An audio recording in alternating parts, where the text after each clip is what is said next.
रसूलुल्लाह वसल्लम ने फरमाया, पीर और जमारात के दिन जन्नत के दरवाजे खोल दिए जाते हैं और हर इस बंदे की मग़फ़िरत कर दी जाती है जो अल्लाह के साथ किसी को शरीक नहीं ठहराता, सवाए इस शख्स के जिसके और इसके भाई के दरमियान कीना और बुग़्ज़ हो।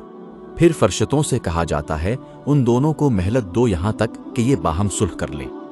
रसूलुल्लाह सल्लल्लाहु अलैहि वसल्लम ने फरमाया। सहाबी रसूल हज़रत काब बिन मालिक रज़ी अल्लाह अन्हु बयान करते हैं कि नबी करीम सल्लल्लाहु अलैहि वसल्लम जमारात के दिन सफ़र पर निकलना बहुत ज़्यादा पसंद फरमाते थे और आप सल्लम की अक्सर रवानगी जमारात के दिन ही हुआ करती थी।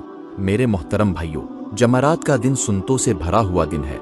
इस दिन रोज़े की नियत करना, दिलों को कीने से पाक करना और अपने नेक कामों का आगाज़ करना सुन्नते मुस्तफ़ा सल्लल्लाहु अलैहि वसल्लम है। अल्लाह ताला हमें उन अहादीस मुबारका पर अमल करने और सुन्नतों को ज़िंदा करने की तौफ़ीक़ अता फ़रमाए। आमीन।